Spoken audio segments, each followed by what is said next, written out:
Yeah, look, I think that the reality is it's an incredibly difficult time for a lot of people, as you're saying. And, when it comes to what we do once we're made redundant, clearly, without wanting to oversimplify the situation, there are a lot of things people need to be doing to make sure that they are maintaining their mental health, their confidence, the strength of their spirits. They can actually obviously start to move forward and to redefine what it is that they're going to be able to do moving forward.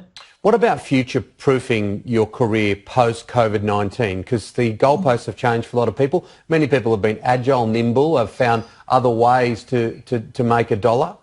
Yeah, that's right. So I think, for all of us, there's, I think, a real necessity to really take the benefits that we do gain from this time. So again, obviously, it's incredibly difficult for a lot of people, but it is forcing us to think outside the square, to really challenge, how we work, where we work, what we do. So, there's going to be people who have discovered things that they are able to do on the side that could be a venture moving forward. There's people who are suddenly thinking, well, was I really happy on that career path anyway?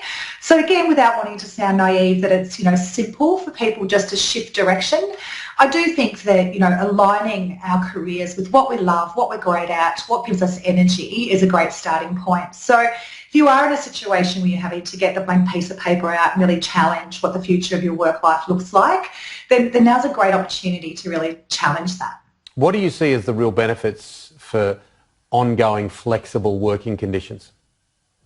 Look, I think, if you just think about it on a very pragmatic level, so I've got clients who are starting to run out of physical accommodation in their offices, and rentals in city buildings are obviously typically very expensive. So, some of our clients are starting to say, well, do we really need that much accommodation?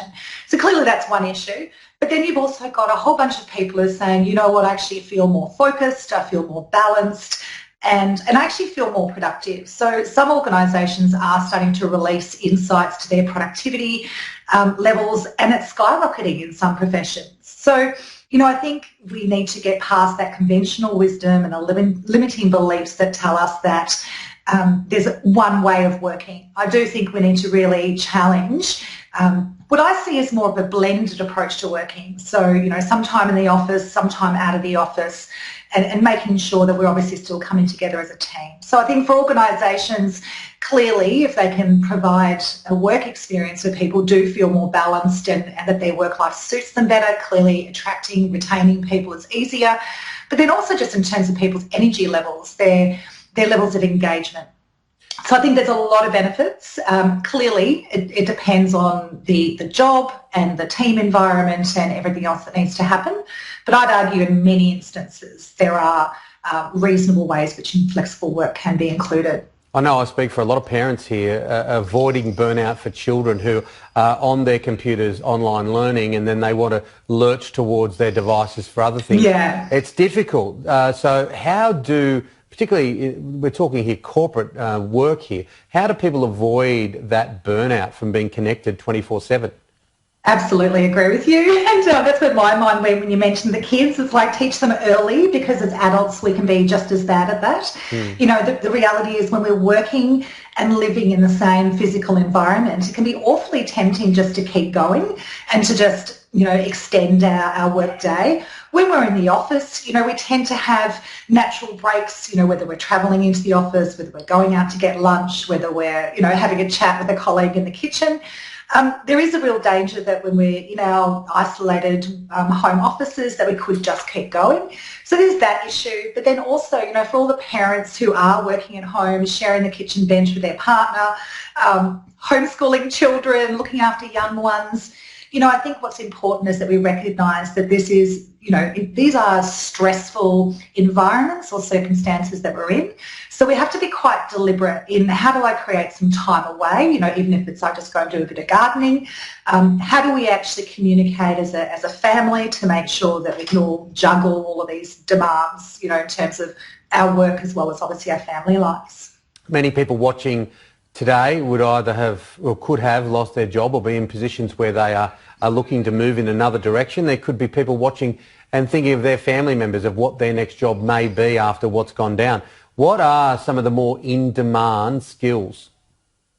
Well, I think the very obvious one there is around technology. You know, clearly there's a whole lot of technology in the world that I don't believe we even knew how to use effectively. So even video conferencing, etc., it was available to us for a long time, but whether or not we actually leveraged it to its full potential, I think is debatable. So anything in the space where we're advancing technology, but leveraging technology, and this doesn't mean we all have to now become programmers, but in that space of helping people, organisations to leverage technology to be successful. So I think that, you know, again, technology will take away some jobs, but I do think we'll see a lot more jobs being centred around also, for example, our wellness, our health. You know, I think this scenario now might actually finally teach us we need to seriously invest in the types of professions and roles that are designed to keep us well. So, you know, I think I'll be very surprised, for example, if psychologists don't have a lot to do in the next years ahead. But I do think, you know, whether it's in counselling, whether it's in social work, whether it's in, you know, just broadly supporting people through life, I think in the foreseeable future there's going to be a lot to do in that space.